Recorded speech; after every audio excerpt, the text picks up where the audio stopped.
마이크 테스팅. 안녕하세요. 김병민입니다. 오늘도 김병민의 칼럼과 여행을 찾아주신 전국의 모든 팬 여러분에게 뜨거운 감사의 말씀을 드립니다. 2000년대 초부터 칼럼을 써가지고 어느덧 장구한 세월이 흘렀습니다. 그래서 시대의 그 이슈를 정확하게 어떤 한쪽에 편향된 가치를 따르지 않고 중도적이고 객관적인 입장에서 우리 젊은이들에게, 특히 또 어르신들에게 정확한 사실을 알려야 되겠다는 그런 취지로 방송을 시작하게 되었습니다.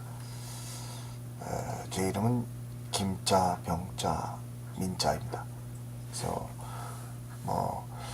오랫동안 오마이뉴스에서도 칼럼을 썼지만 항상 그 진보 어떤 좌파적인 식견보다는 또 진보 어떤 우파적인 시각에서도 보고 객관적인 그런 어떤 생각과 의식을 갖고 글을 써왔습니다. 그리고 교통관광신문이라고 그 전문신문이 저기서 이제 논설위 원장을 하면서 글을 또 많이 써왔습니다. 교통 문제라든가 관광 문제에 대해서 많은 글을 써왔는데, 하여튼 저는 어떤 사명감을 가지고 있냐면은 우리나라가 극단주의로 양분화되어 있죠. 그 정치인들이 또 이거를 세를 규합하기 위해서 자꾸 선동을 하고 그래서 본질이 흐려지는 경우가 너무나 많습니다. 그래서 본인은 보다 객관적이고 보다 진실적이고 좌우 편향이 아닌 중심적인 가치를 가지고 여러분에게 이런 어떤 시대적 소명적인 마음을 가지고 칼럼을 쓰고 이걸 알리게 되었습니다. 오늘은 첫 번째로 우리가 지금 미세먼지가 굉장히 심하죠. 그래서 각종 사회 문제화 되고 있고 어려움을 많이 겪고 있습니다. 그래서 미세먼지의 본질이 무엇이고 대처법은 무엇인가, 나름대로 칼럼니스트라는 중도적 시점에서 이것을 한번 여러분과 함께 토론하는 그런 시간을 갖도록 하겠습니다. 그래서 조용한 살인마, 미세먼지 지옥 어찌할 것인가, 이런 제목을 가지고 칼럼을 썼습니다. 일단 그 세계보건기구 산하기관인 국제암연구소에서 미세먼지를 1군 발암물질로 규정하고 세계 각국은 그 관리에 만전을 기하라고 촉구하고 있습니다. 대한민국도 미세먼지가 발현하는 지구촌 최상위권 국가로서 2019년 3월 11일 날 우리나라 국회 행정안전위원회에서 미세먼지를 사회적 재난으로 규정을 하고 재난 및 안전관리 기본법 개정안을 여야 만장일치로 통과시키며 국가적인 강력한 대비의 의지를 피력하였습니다. 이제 미세먼지에 대해서 그 경각심, 그 위험수위 이런 게 이제 심각하다는 것을 우리가 인식을 하면서 뭔가를 실질적으로 전개해 나가지 않으면 안 되겠다라는 그 생각을 갖게 된 것이죠. 전 국민적으로. 또 정치인들도 여기에 앞장서서 지금 진행을 시작했습니다. 일본 수도인 도쿄 도시도 한때 그 디젤 경유 자동차 오염으로 시민들이 큰 고통을 받았습니다. 이시하라 도쿄지사, 좀 약간 보수 우파죠. 그 지사가 당선이 되자 2000년 2월에 경유차 배기가스의 시커먼 오염물질을 그 페트병에다가 담아가지고 기자회견장에 나가서 하루에 이와 똑같은 12만 명의 그 전염병을 경유차가 내뿜는다. 시커먼 그 그을음을 갖다가 매일 마시고 있다는 거죠. 12만 명이나 되는 그 페트병의 그 시커먼 그을음 내연을 도쿄 시민들이. 그래서 이분이 그 뭐 공약에도 이미 그렇게 걸었습니다만은 지사 직책을 당선되자마자 걸고서 강력한 경유차 퇴출 정책을 전개한 결과 단 1년 만에 초미세먼지 반 이상인 55%나 감소시킨 경이적인 업적을 만들어낸 것입니다. 한 지도자가 참 대단한 그 집념과 의지를 가지고 미세먼지를 몰아내는 1년 만에 그것도 50반 이상이나 참 놀라운 일 아닙니까? 이 도쿄의 맑은 오늘의 하늘은 문제의 근본적 원인에 대한 과감하고도 핵심적인 집중적인 승부사적인 그 결단으로 이런 과감한 혁신의 덕분으로 우리가 평가하고 있습니다. 미세먼지는 아주 서서히 인간을 피폐시키고 기멸시켜 나간다고 하죠.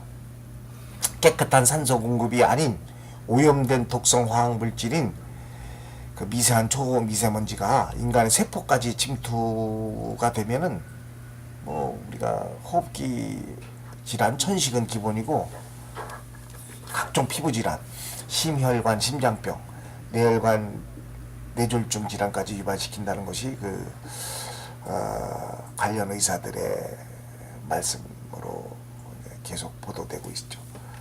그리고 잘 아시는 그린피스라는 그 국제 환경 단체가 발표한 2018년 공기질 보고서를 보면 OECD 국가 중에 초미세먼지 오염도 도시 단위로서 한국이 단연 세계 1위라고 보도를 하고 있어요.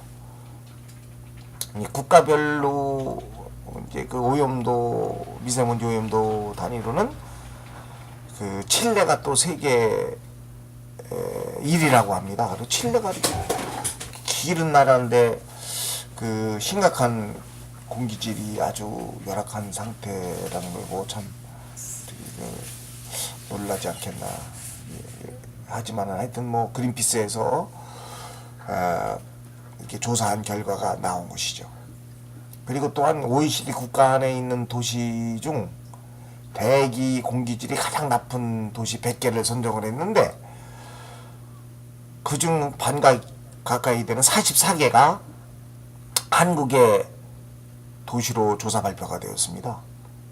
경악할 일이 아니겠습니까? 대기 공기질이 가장 나쁜 100개 도시가 OECD 국가 도시 중에선 이제 그 추출해서 했는데 우리 한국이 44개가 들어갔다는 거죠. 참 아주 너무 심각한 거죠 지금. 그 객관적 통계 자료가 아주 보면은 미세먼지가 굉장히 심각하다 단적으로 증명하고 있습니다. 그리고 그 얼마 전에 뭐 홍콩과 도쿄를 거쳐서 2009년 3월도니까 뭐 얼마 안 됐죠. 지금 기준으로 서울에 온 한국 영국 관광객은 미세먼지 공습으로 연일 계속되는 잿빛 하늘이 된 서울 하늘을 보고 또한 TV 방송에서 이제 각종 한국에 왔더니 바깥 출입을 삼가하라 이런 멘트에 그 호텔에 갇혀 있었답니다.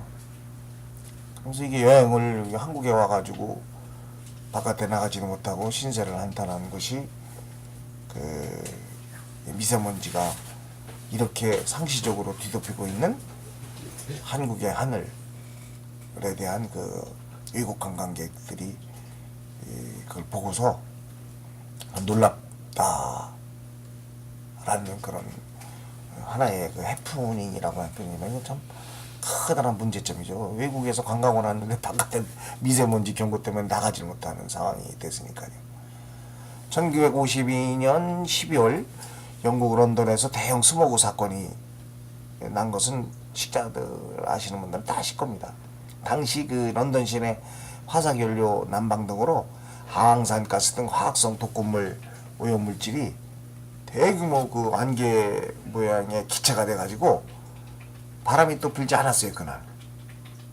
그 낮게 그 화학 독극성 오염, 대기 오염하고 그 안개 같은 것이 섞여가지고 대기에 그냥 낮게 가라앉아 있는 거죠. 무려 5일간 4,000명이나 사망을 한 겁니다. 1년 동안 호흡기 질환으로 연이어 8,000명이나 추가 사망하는 그야말로 대기오염의 지구촌 대형 참사가 전개된 것이죠. 영국은 이런 그 대참사를 교훈으로 해서 1956년 깨끗한 공기 법률을 법제화시켜서 공기 오염 저감 정책이죠. 필사적으로 전방위적으로 현재까지 펼쳐나가고 있어요. 거기를 좀 들여다보면 가정용 석탄 사용은 전면 금지되었죠. 그때 당시 시작이. 제조업에 전기나 가스를 사용을 하고 그때까지만 해도 그 아시다시피 그 화석 연료를 많이 쓰지 않습니까? 그래서 완전히 전기나 가스로 대체시켜 나가고 도심 혼잡 통행료 및 유독성 차량에 대한 부가세를 걷기 시작했고 전기차 공급에 대한 각종 지원 정책을 또 시도했습니다. 전기차를 무공해 오염이 없는 전기차를 갖다가 공급시키기 위한 정책을 시도했고 경유 택시를 사용하는 그 운전기사들에 대해서는 면허를 발급을 안 해주고 있죠. 그리고 아주 저공해 자동차들이 전문적으로 다닐 수 있는 구역을 또 만들어줬어요. 2050년까지 런던시의 50%를 녹주화시킨다. 그래서 런던을 국립공원 도시화로 추진하겠다. 런던 전체를. 제가 그 런던을 갔을 때 보니까 참 그 도시의 그때 당시도 도시의 공원이 어마어마했습니다. 끝이 이렇게 보면은 그 뭐 동서남북쪽으로 어마어마한 그 공원이 도시 내에 참 많이 있었다. 그런데도 시의 50%를 국립공원화로 만들겠다는 것은 대단한 그 발상이고 소위 말해서 이제 그 인간이 숨을 쉴 수 있는 그것을 아주 그 넓게 확대시키고 만들겠다는 거죠. 공기를 청정시키기 위한 녹지를 도시의 반이나 만들겠다는 참 대단한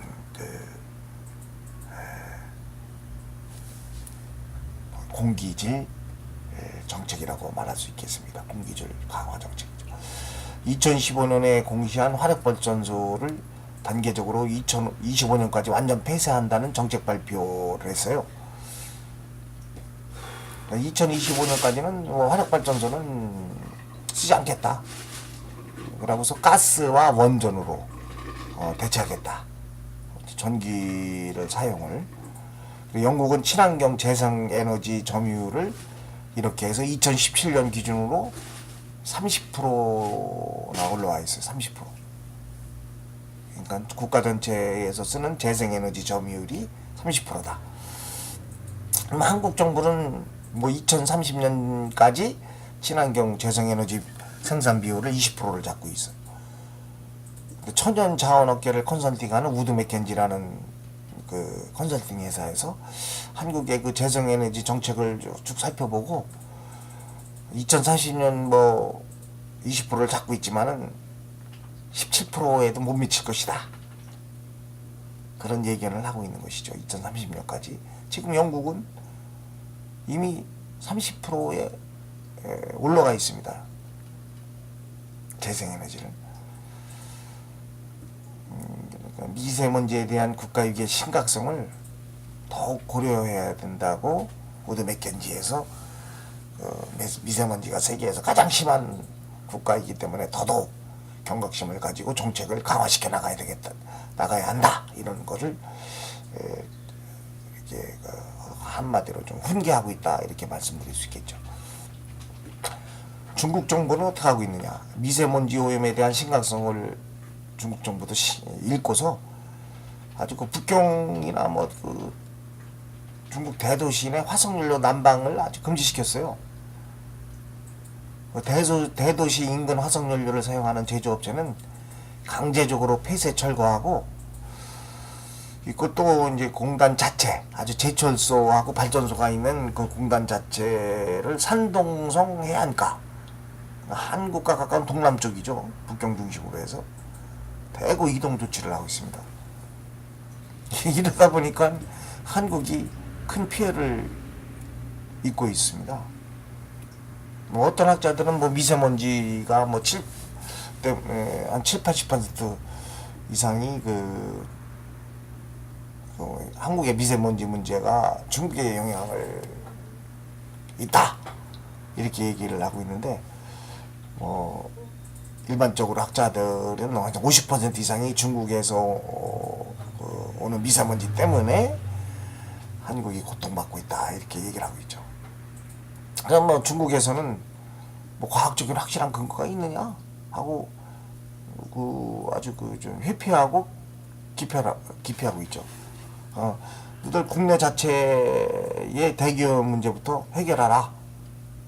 뭐 자기 나라는 뭐 그 중앙집권적 그 사회주의 국가 아닙니까? 그 중국이. 그러다 보니까 강력하게 뭐 아주 화석연료 사용하는 그 제조업체가 강제적으로 철거되고 폐쇄되고 있는 것을 뉴스나 또 현지 가서 여러분들이 많이 보실 수 있을 정도로 강력한 그 미세먼지 저감 정책을 쓰고 있는 것이죠. 근데 우리나라는 사실 뭐 그렇게까지는 지금 안 하고 있습니다. 그래서 얼마 전에 그 인공위성에서 거대한 대기 오염의 커다란 그 면적이 위성에서 본 게 시간대별로다가 한국으로 이동하는 그런 인공위성 사진이 판독되었죠. 막 그것까지 이제 뭐 우리가 들이대고 뭐 이렇게 해서 중국한테 얘기를 하고 있습니다만은 아직 말발이 맥히지 않는 그런 상황이죠. 근데 유엔 사무총장을 지낸 우리 반기문 전 사무총장이 아시다시피 2008년 5월에 시촨성 중국 대지진이 있었어요. 8만 명이나 사망하는. 근데 그때 당시 사무총장으로서 직접 현지로 달려가서 구호 활동을 하면서 주민을 위로했죠. 그때 당시 중국 전 인민이 우리 반기문 총장의 활동을 보고 굉장히 감명을 받았다고 합니다. 그래서 중국에서 중국인이 가장 존경하는 한국인이 바로 반기문 총장이라고 하죠.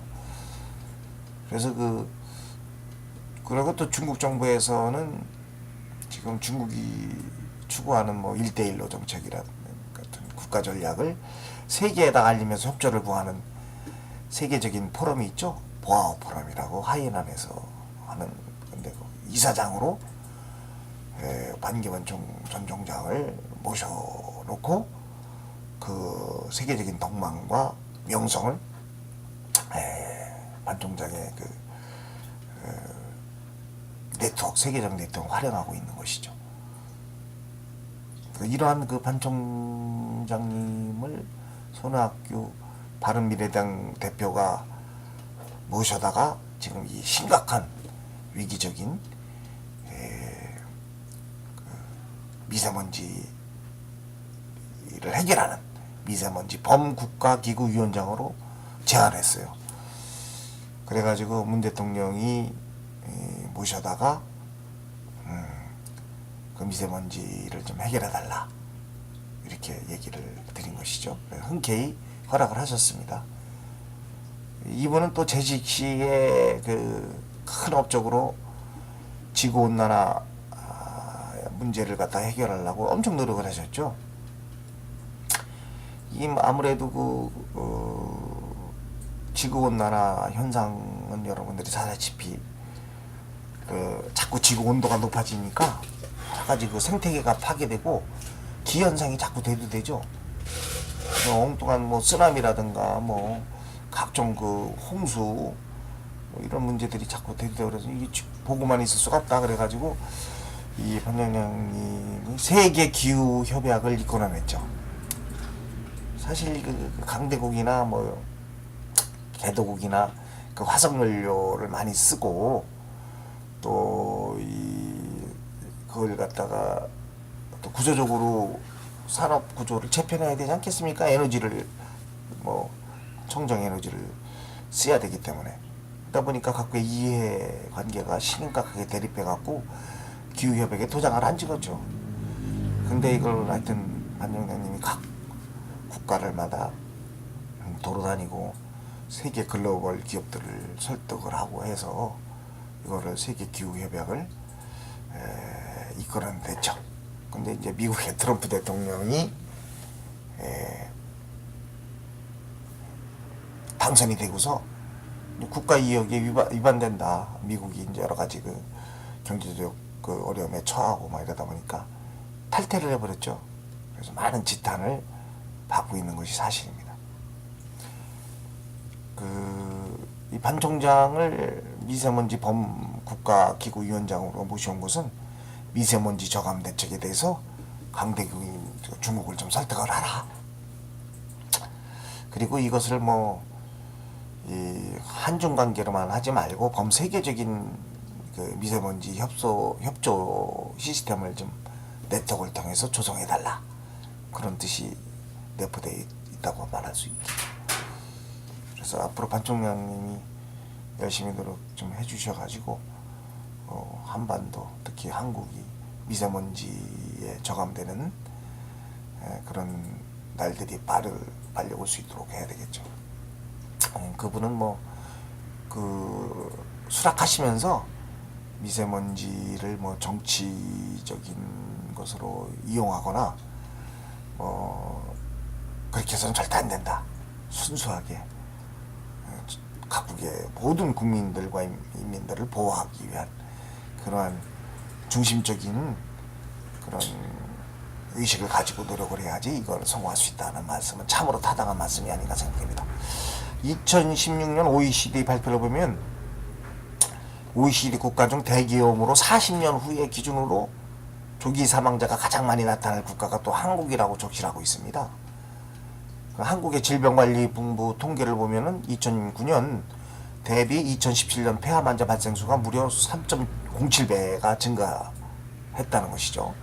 다른 암도 2배 정도 상승되었다고 하는데 뭐 이거보다 1배 이상 빠르다는 것은 분명히 미세먼지 흡입에 한국의 그 공기질에 있어서 그 문제가 심각하게 대두되고 있다는 것을 알려주는 증거이기도 하죠. 갑자기 폐암 환자 수가 2009년 대비 2017년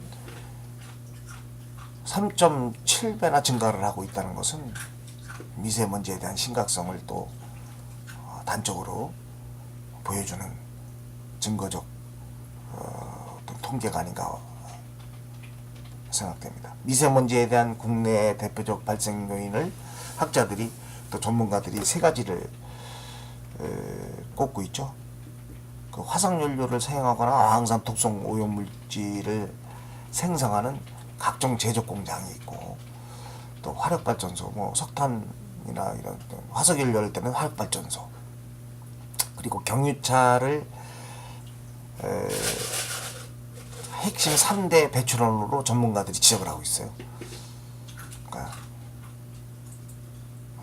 공장, 화력발전소, 경유차. 석탄 화력발전소는 전체적으로 감축해 나가는 방향으로 하고 현실적으로 효율성이 가장 탁월한 원전 정책으로 대체해 나가면서 청정에너지 그 산업 정책을 동시에 추구해 나가자. 이런 것이 그 관련 학자들의 그 요구죠. 지금 뭐 원전 문제를 가지고 뭐 찬반 논쟁이 굉장히 심한데 원전 수출 국가로서 원전처럼 그 전기를 생산하는 효율성이 있는 그 산업이 없다는 것이죠. 뭐 우리가 지금 현재 청정에너지 참 좋죠. 빨리 개발해서 온전히 좀 위험하다는 것인데 뭐 취지는 참 좋습니다만은 현실은 또 그렇게 녹록하지가 않죠. 저렴하고 싼 전기를 얻으려면은 원전을 쓰는 것이 현재에선 가장 좋다. 현재 그래서 세계에서도 원전을 계속 증설하고 있죠. 경유차 대출 정책도 선진국처럼 지금 바로 시행을 해야 한다. 그렇죠? 경유차 그 아까 말씀드렸던 그 이시하라 도쿄 전 지사가 그냥 1년 만에 그 50%를 경유차를 통해서 공기질을 정화시켰습니다. 50%를 저감시켰다는 것이죠. 엄청난 거 아닙니까? 과감하게 좀 하지 않으면은 안 된다. 그런 사례죠. 그리고 이제 각 제조 공장에서 뿜어대는 그 독성화학 대기오염 물질에 대해서도 지금 보니까 이제 이미 실시를 하고 있죠. 굴뚝 정상 위에 드론을 띄워가지고 미세먼지를 규제하고 감시하고 있습니다.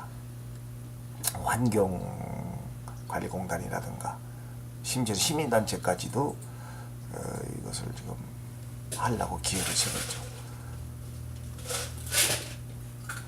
청주시 북이면에 2000년대 초에 전국의 쓰레기를 처리하는 소각장이 대거 유입되었고 폐기물을 처리하는 재활용 업체, 음식물 처리장 등 17개 업체가 존재한 결과 10년 새 암 환자가 60명이 발생되었고 이 중 30명이 사망을 하였다는 것이죠. 이는 그 청주시 북이면에 17개 업체의 각종 폐기물, 아까도 말씀한 폐기물 처리 업체, 음식물 쓰레기 처리장 이런 것이 밀집해서 이렇게 클러스터화 되다 보니까 거기 주민들이 그 미세먼지를 마시고 30명이나 10년 동안 사망했다는 것이죠. 이는 한 집권도 한 명씩 암, 백혈병, 각종 호흡기 질환을 지금 앓고 있는 셈이다. 이렇게 말할 수가 있다는 것이죠. 근데 그 폐기물을 하루에 352.8톤을 생산하는 그 한 폐기물 업체가 발암물질인 다이옥신 그 허용 기준 5배 이상을 배출하다가 검찰에 적발돼 갖고서 그때부터 이제 문제가 됐죠. 환경단체가 다 들고 일어나서 청주시가 허가를 취소를 했습니다. 그랬더니 이제 오히려 그 업체에서 행정소송을 내서 계속 운영 중일 정도로 이 환경 문제에 대해서 법이 매우 취약하다는 것을 단적으로 보여주는 사례죠. 이 각종 폐기물을 소각하는 과정에서 다이옥신, 암황산가스, 질소화합물 등이 유해가스화되고 미세먼지화돼서 주민에게 각종 질병을 유발할 수 있다는 것을 충북대학교 입양의학과 김영대 교수가 이미 적시하고 있고 2016년 기준 전국 민간업체 폐기물 하루 소각량 7,970톤의 18% 거의 뭐 20% 가까이 청주시 북이면에 집중 소각되고 있는데 이로 인해 이 마을 사람들은 현재도 코를 찌르는 악취에다가 미세오염 먼지로 집에 문을 열을 수 없는 극심한 고통을 겪고 있죠. 환경청에서 이런 이제 사람이 많이 죽어나가고 악취에 그 오염에 견딜 수가 없다는 것을 주민들의 그 하소연을 듣고 비로소 주민 건강 역학조사가 시작된 것이죠. 어쨌든 뭐 지금까지 그 소리 없는 죽음 30여 명 그 죽음과 각종 심각한 대기오염으로 신음하며 절규하고 있는 현재의 그 환자들에게도 무엇으로 국가가 이걸 보상을 해줄 수 있다는 것인지 참으로 안타까운 일이 아닐 수 없습니다.